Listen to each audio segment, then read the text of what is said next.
शुरू करें। यस,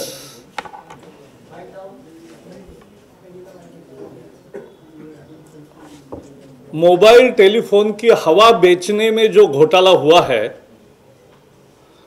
जिसे 2G स्पेक्ट्रम कहते हैं, लेकिन लोगों को समझना है तो यही कहना पड़ेगा कि मोबाइल के हवा बेचने में भी इन्होंने कैसा पैसा खाया। तो उसके संदर्भ में कल जो 3 खुलासे हुए हैं, उससे यूपीए की पूरी पोल खुल गई है। पहली तो कल जो कानून मंत्रालय में बैठक हुई, अभूतपूर्व है। ऐसी बैठक कभी नहीं हुई। भारत के solicitor general Gopal Subramaniam, CBI के जांच अधिकारी विवेक प्रियदर्शी, एंटी करप्शन के डीआईजी पलसानिया, हमारी जानकारी के अनुसार है ये कि कौन कौन थे, अन्य अधिकारी, लेकिन इतनी बैठक होती तो समझ सकते थे। अब तो राजा की वकील अनीता शेनॉय भी उस बैठक में। और ये किस लिए बैठक हुई? कानून मंत्रालय के अधिकारी ने बैठक बुलाई। और बैठक इसके लिए थी कि कल सुप्रीम कोर्ट में सोमवार को जब मामला आएगा तो एकीकृत रणनीति क्या होनी चाहिए, यूनिफाइड स्ट्रैटेजी। यानी हम लगातार कहते हैं कि नक्सलवादियों से निपटने के लिए यूनिफाइड स्ट्रैटेजी करो, वो तो है नहीं, लेकिन घोटाले से निपटे कैसे, कोर्ट से कैसे निपटे, इसके लिए यूनिफाइड स्ट्रैटेजी है। और इसके लिए बैठक हुई। ऐसी बैठक न कभी हुई न कभी होनी चाहिए। ऐसी इतनी हाई प्रोफाइल बैठक किसी नेता के आदेश के बिना नहीं हो सकती। यही यूपीए की संलिप्तता है। यह आम बैठक नहीं है। और इसलिए ये पहली बात कल बाहर आई है। दूसरी बात, संचार विभाग के, डिपार्टमेंट ऑफ टेलीकॉम के पूर्व सचिव माथुर जी ने खुलासा किया है। उनके खुलासे से तो यूपीए को और राजा को मुंह छुपाने की भी जगह नहीं रखी है, नहीं छोड़ी है। उन्होंने 4 मुख्य बातें कही है। पहली बात यह कि पहले दिन से राजा का एजेंडा फिक्स था, तय था, और एजेंडा यह था कि 500 लाइसेंस बांटेंगे, बांटो और कमाएंगे। उसके लिए स्पेक्ट्रम है कि नहीं, चिंता नहीं। प्रोसीजर कौन सा करना है, कोई चिंता नहीं। एप्लीकेंट समर्थ है कि नहीं, कॉम्पिटेंट है कि नहीं, इसकी भी चिंता नहीं। और नीलामी करना चाहिए 2003 के निर्णय के अनुसार, वो भी नहीं। लेकिन अब मुझे एक लगने लगा है माथुर जी का इंटरव्यू पढ़ के कि राजा की मंशा कभी भी पब्लिक ऑक्शन करने की नहीं थी, लेकिन प्राइवेट ऑक्शन करने की थी।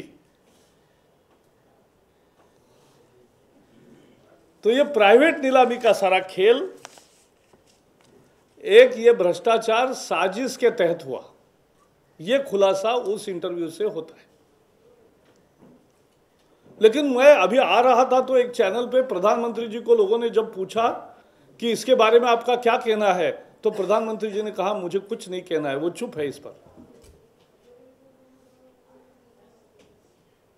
प्रधानमंत्री जी की साफ सुथरी छवि जो है, क्या उसमें ऐसे सारे पापों पर या अपराध पर या घोटालों पर कुछ न बोलना भी शामिल है?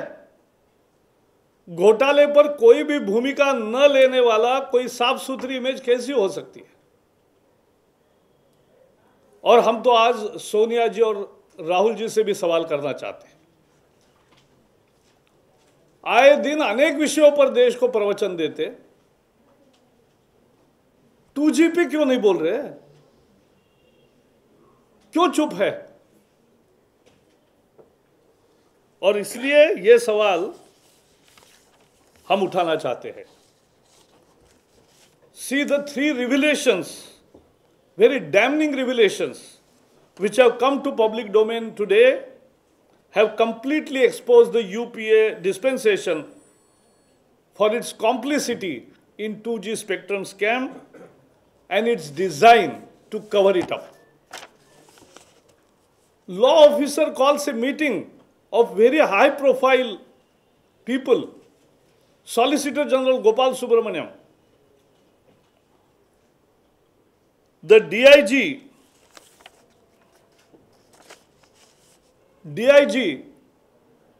Palsania, and CBI investigating officer Vivek Ji, many other officers, and behold, even the Raja's council, Anita Ji, all were invited to this meeting. How can such a meeting happen without the directions from the higher-ups? It can't. And this meeting was to decide a unified strategy with the accused to be placed before the Supreme Court on Monday. Is it not contempt of the court? This type of meeting is unheard of in the history. It's a clear proof of cover-up. What else can be said? This meeting was organized of all such, means when we say that government must have a unified strategy to combat Naxalists, they don't have. They don't relent. They don't agree. But to defend Raja, they organize a high-level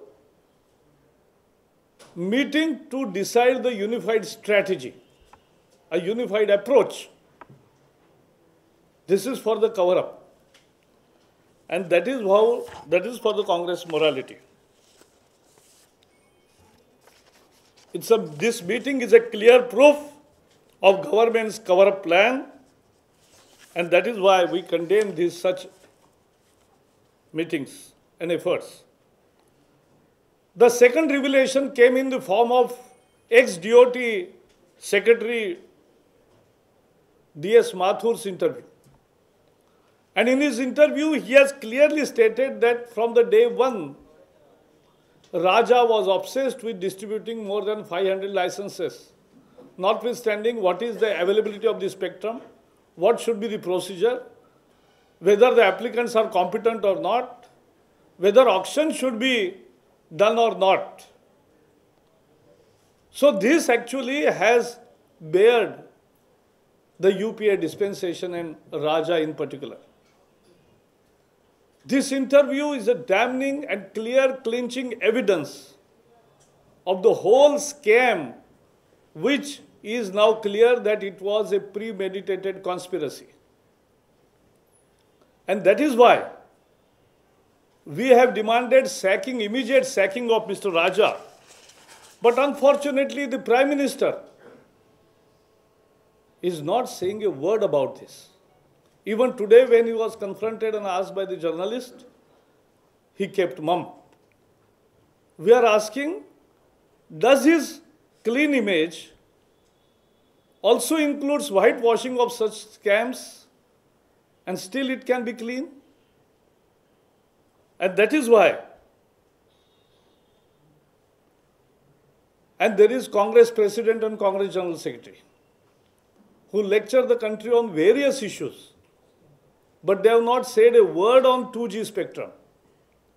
We demand that late Congress President Sonia Gandhi and Congress General Secretary Rahul Gandhi must come clean on this issue and state what is the Congress stand on the issue.